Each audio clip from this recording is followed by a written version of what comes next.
the last,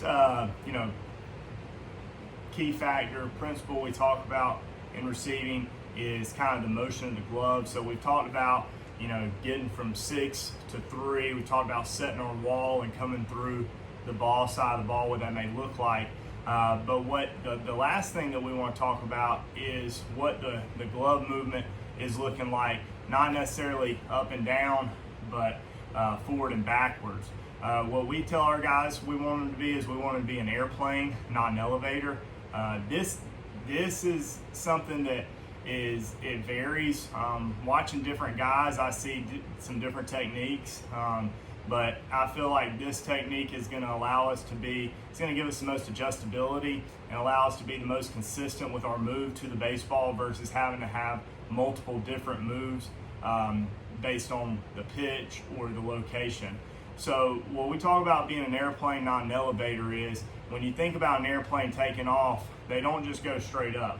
They have this kind of constant slope that they ride up, and you can probably see it a little better from the side. What an elevator would look like is if my glove move went straight down to 6 and came straight up to 3. All right, that's coming very vertical. That's just a north and south move. That's an elevator. What we want to be is an airplane, and what I mean by that is we start a little more out here. As I load down, I'm coming down to 6 o'clock again.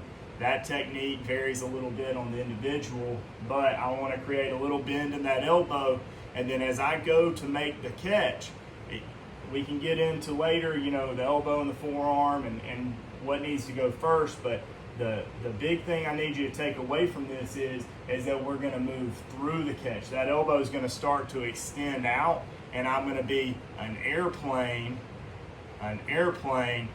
not an elevator. I'm not just coming straight up, I'm going out and up to the catch.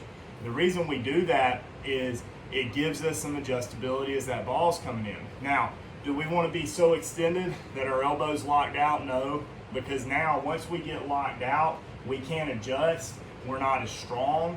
We want to still have some bend in that elbow, but I want to start going to the baseball and catching that thing out front.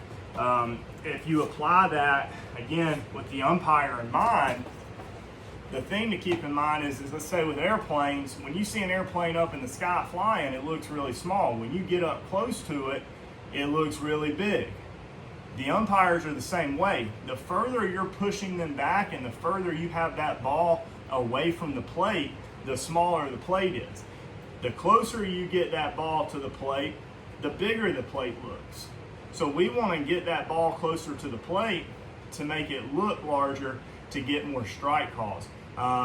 We will even trade off having a catcher interference call every once in a while throughout the season. Now, if it happens too frequently, that's something to address.